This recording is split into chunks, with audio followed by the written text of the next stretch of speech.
This time on Roadkill, we took all the gold chain out of the Corvette. We proved that with the right make under, even a C4 Corvette can look good.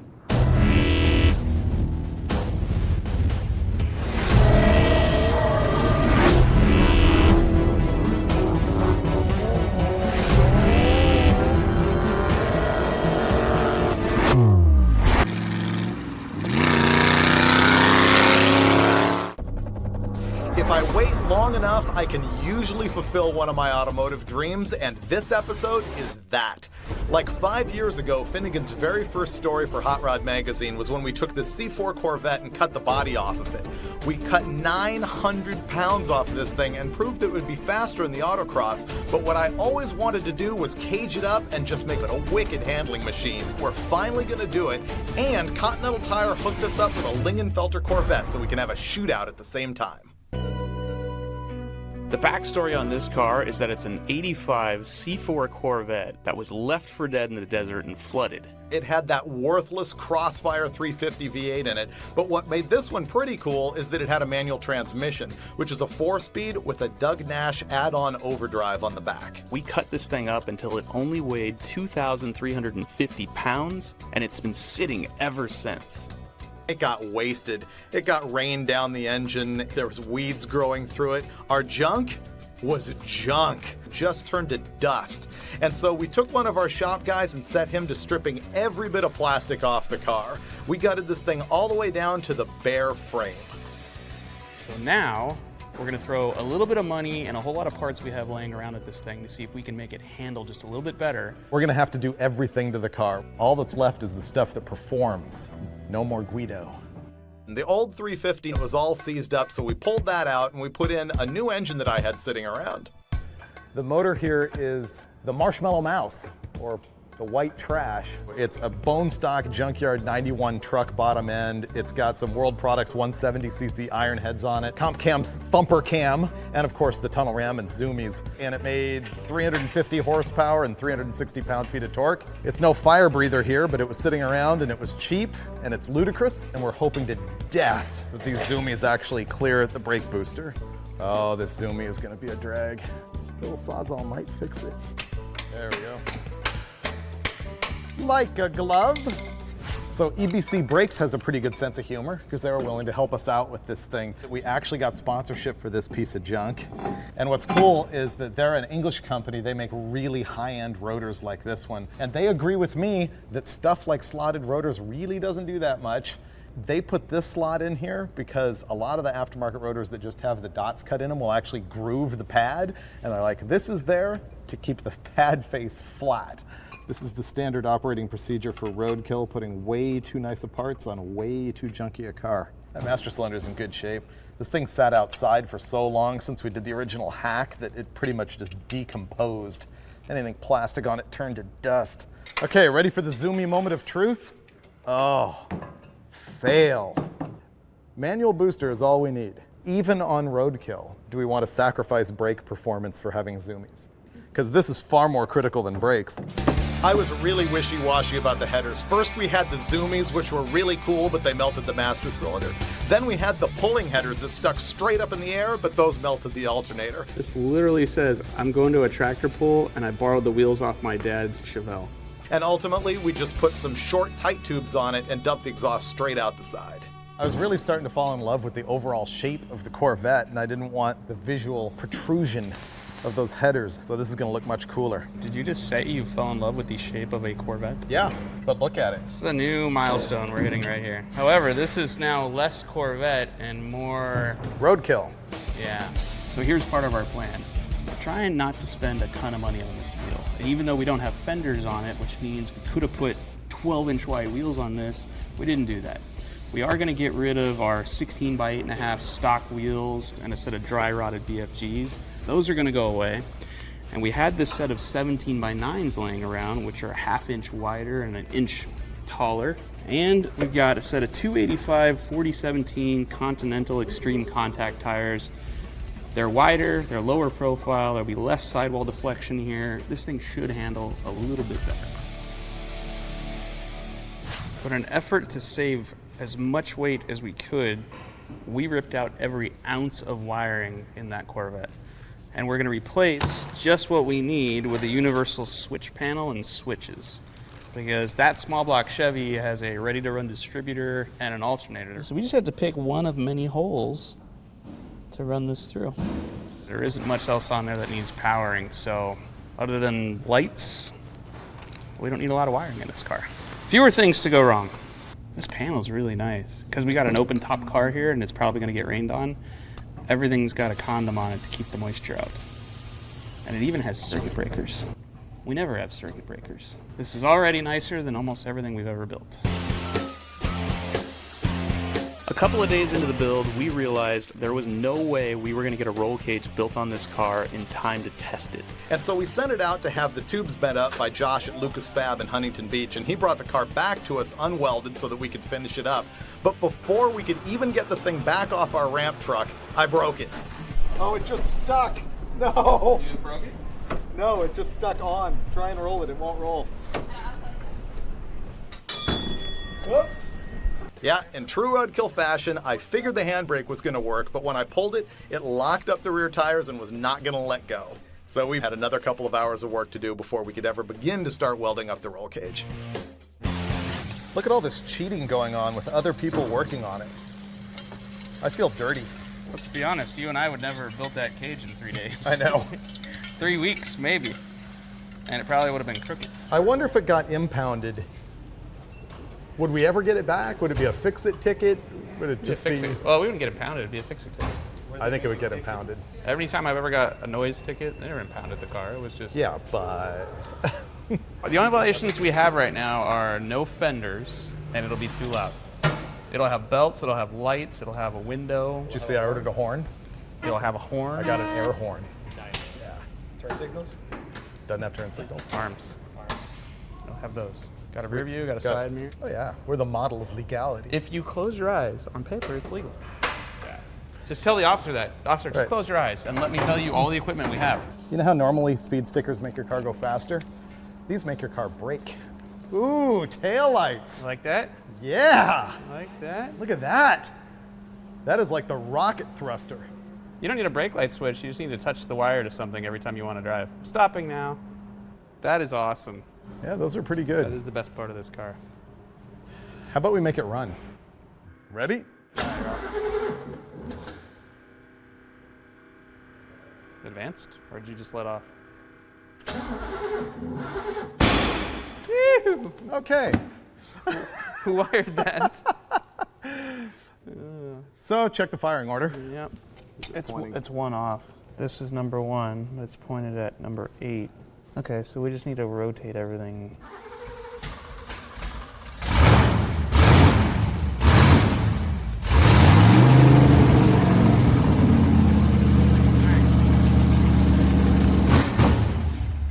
Good to go.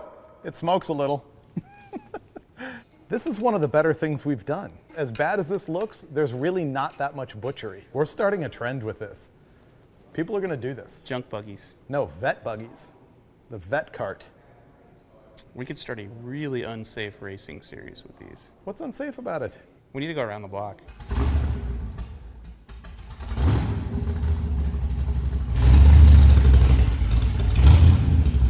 It's working! How's the power steering? 2 fingers. Oh man, this thing's gonna be fun.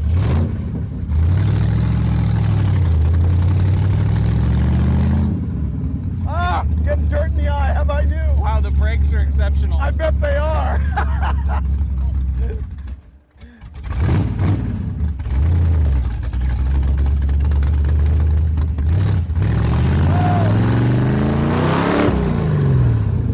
Oh my You're getting goodness. dirt in your eye? Yeah, I can't see.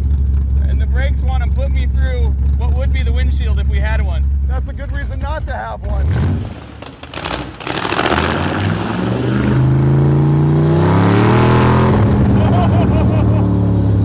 Oh wow, it's quick. It's definitely quick.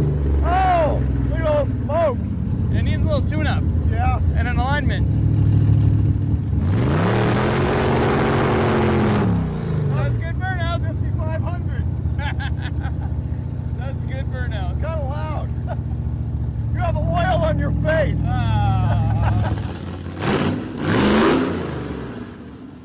That's a big oil leak. Look at that. That was so much fun. That's like a funeral pyre. Is there even a gasket in there? Probably not. Because your marshmallow white motor is no longer white. After all the cutting, welding, fabricating, wiring, and engine swapping, this car ended up weighing a little over 2,100 pounds and under 2,600 pounds with both Freiburger and I in it. Here's the coolest thing about our job. Not only do we get to build garbage and have fun with it, but we get to influence important people to actually help us out. And we're gonna get to drive this 640 horse brand new Corvette. We got hooked up with this thing from the guys at Continental Tire because Continental's the official tire of Lingenfelter. And of course, we're friends with Mike Copeland over there. So it just all turns into beautiful 640 horsepower goodness. So basically we went through all this just to be able to drive a Lingenfelter Corvette. Ah, it's totally worth it. What we need to ask them for is a crate motor. Oh yeah, because 700 horsepower is really what you want in this. Yeah, you don't? We're here. Yes.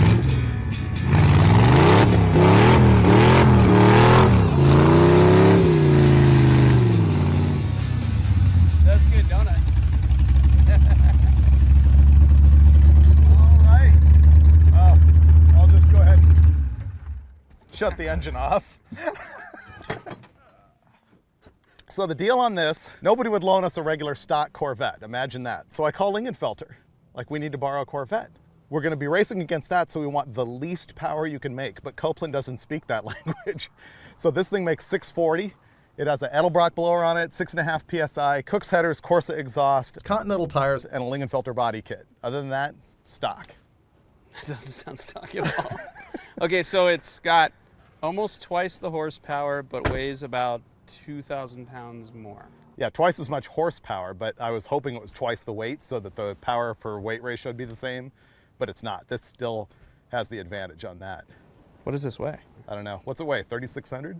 I'll tell you after I drive it. I can tell these things. Okay. Automatically. You're gonna sense that? First thing that we needed to do was take some test laps in the brand new C7. Oh my God, that is good. These are great cars if you can be seen in them. Imagine 30 years from now, us cutting one of these apart and roll caging it. That would be good. All right. How roadkill do you feel right now? Well, we made that amazing thing there. So this is, It's osmosis. we deserve this. Yeah, we deserve this because we put in the hours on that. That's the way I look at it. All right. So we have to decide which course we're gonna take. Dude, this is great. It might have a little bit of power. This is great. This is an easy car to drive. It is designed for people like us who know nothing.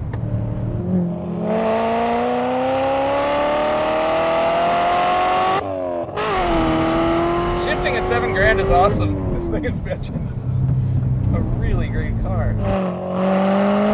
Suit up, I'll ride along and we'll time from inside the car, just like Charger at the rally school. Suit up for me will consist of just putting a helmet on because I forgot my suit. You're driving, so I'm gonna have a fire suit. Yeah. So All right. we will set the bar with the Lingenfelter Okay. and then shimmy underneath it with our vet.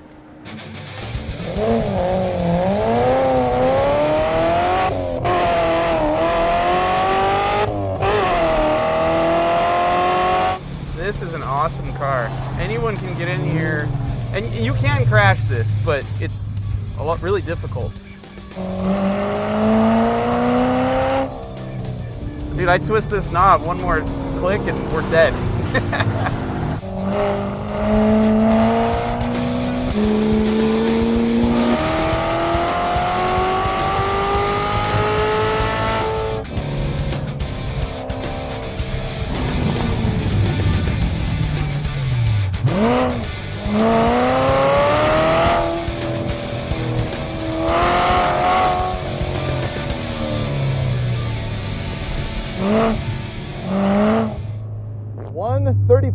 .65.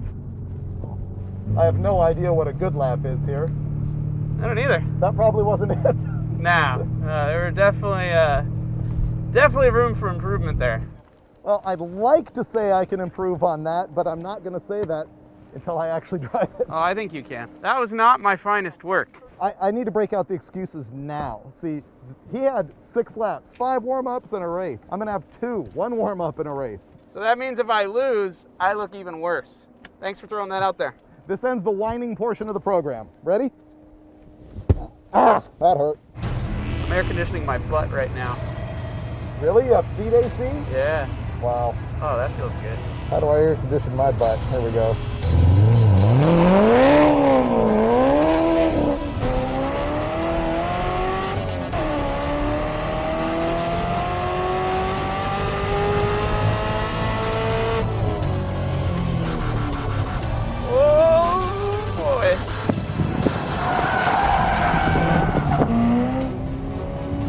Chevrolet for saving me. I really appreciate all the work you put into the new Corvette. Oh, because David's trying to kill me.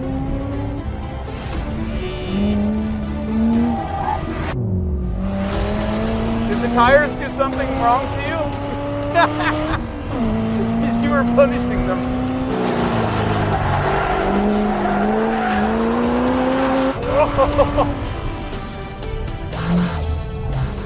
Oh. This is gonna be close. 130.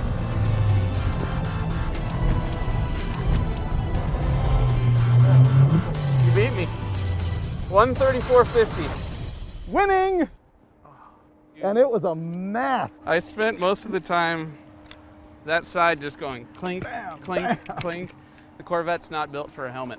David kicked my butt by half a second in the C7, so we hopped in the go-kart, and on the warm-up lap, I found out just how good those EBC brakes work. Saw that coming. That happened fast.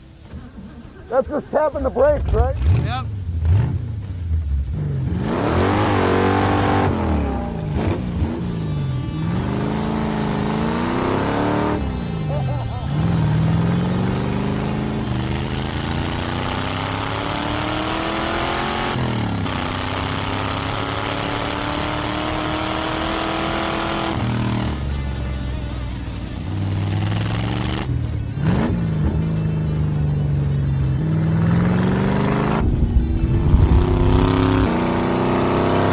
What it is, the go-kart is light, it is nimble, it accelerates good, it turns pretty well, the tires are good. If we had a few more laps or a few more hours or a few more wrenches, this would be a pretty awesome race car.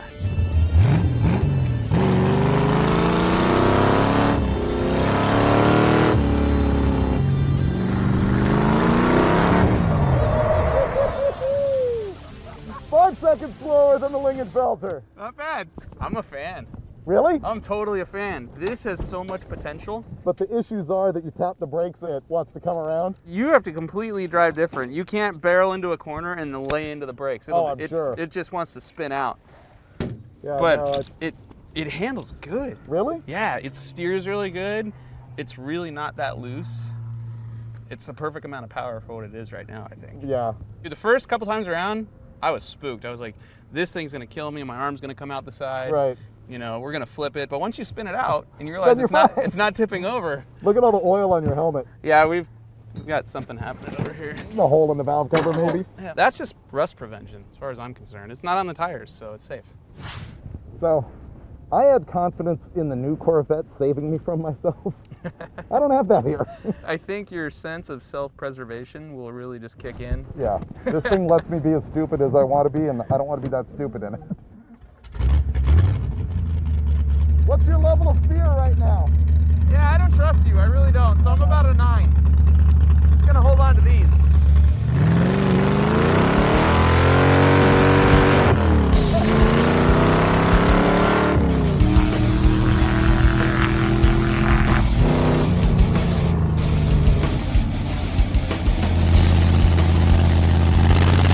You know, the thing is, the whole vent hack idea could be legitimate.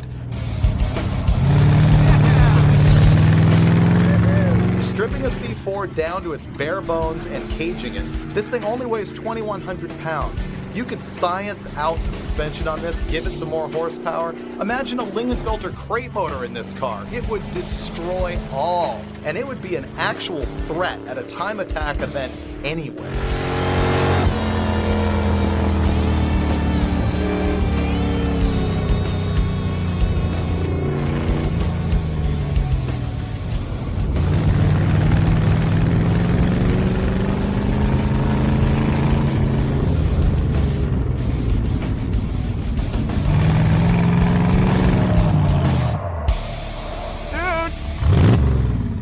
45, 50. So I matched my time, pretty much. Not bad. And I pretty much was in third gear the whole time because I can't shift it. Yeah. Imagine if you had a shifter. Wow, I can't get it in any gear. Maybe that's a sign. Yeah, really. Oh, we got no clutch. Oh, maybe that was the fluid. Oh, probably, yeah. Kill it. We're done. Bye-bye. Oh, it didn't kill it. Our safety measures failed. Hold on, I'll get it. Oh, that's because of this. Oh, yeah. Wow. Good thing we didn't need that in a hurry. I feel like I could drive the thing better. Yeah, right? It's not bad. No, You're right. It needs throttle response and it needs a shifter. Yeah. And you could actually be somebody with this. This is a good piece of machinery right here. Our day has ended because we have clutch fluid spraying all over us and I've got no clutch. So I did all of that in third gear and matched my time in the Lingenfelter car. Actually a second slower. I ran 135 instead of 134. Oh, you matched my time. I matched your time in the Lingenfelter. Yeah, so We're on to something. 640 horsepower in the Lingenfelter. Yeah. 300-ish here. No electronic bells and whistles, just your right and left foot saving you. Okay, so what's that Lingenfelter car probably cost? Oh, I know. 70K probably? Yep. There's 10 grand here. I just want to do donuts. I'm going to fire it up in gear and do donuts. And I'd like to personally thank the good folks at Continental for making amazing tires and pretty damn amazing tires, both of which we're going to destroy right now.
Okay, it's dead.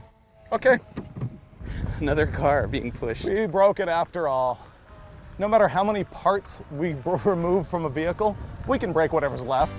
Obviously the go-kart can hang with the Lingenfelter car on the pavement, but this is roadkill, so we gotta bring it up a notch. So we decided to throw a clutch in it, put a windshield in it, and hit the highway. And go see how well this thing works in the dirt.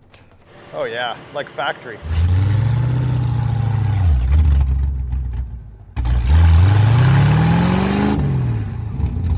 I don't like intersections because it gives more opportunity for a cop to drive by. Yeah, what? Should have leaned these seats back. What? Yeah, Yeah. yeah.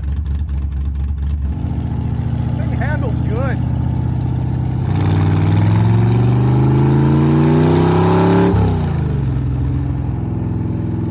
Traffic.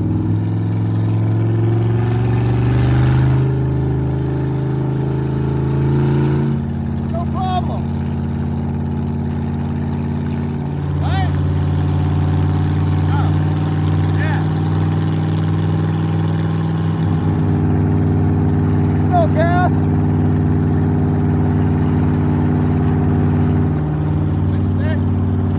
You smell gas? Yeah. Okay.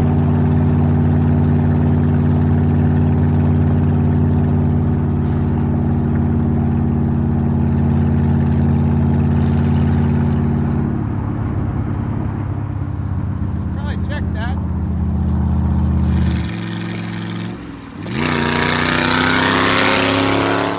Driving on the highway in this thing is pretty hilarious. I expected everybody to be staring and pointing at cutting us off, but no, this is LA primetime traffic. No one blinked an eye.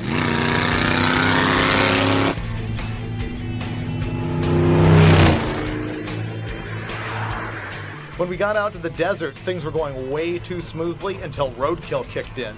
The car sputtered and died, and we pulled over to the side of the road, and it turned out our electric fuel pump was roached.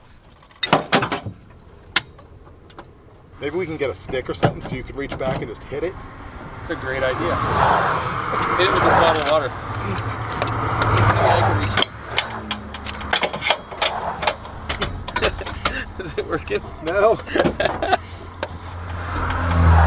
Okay. It's working? Yep. Okay.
Bacon? It's a little dusty. I'm going to save myself for dinner in Palmdale. Yeah, you know, a lot of people go there for the food. This thing is so much like a Baja Bug, it's ridiculous. It's lightweight, it's got independent rear suspension, great flotation because it doesn't weigh anything. The thing just blasted dirt roads, but I had to find out, could it handle a rocky hill climb?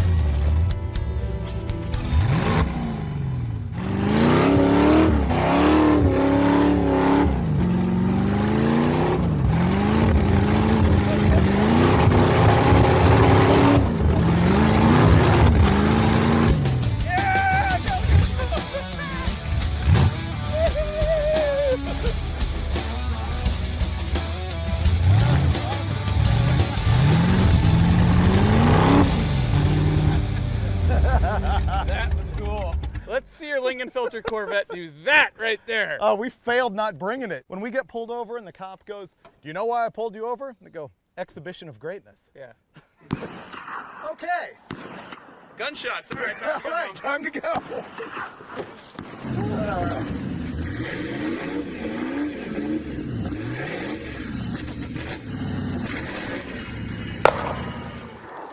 I'd like to see Fred try that one on dirt every day. Honestly, I don't even know why Continental makes off-road tires. Mark this day in history, boys and girls. This is the first time a Corvette's ever climbed a mountain. Roadkill. This is like a hill with some rocks on it, but Okay. I don't care. Dude, I'm Don't taking care. it. Nobody does this. Let's Yeah. go.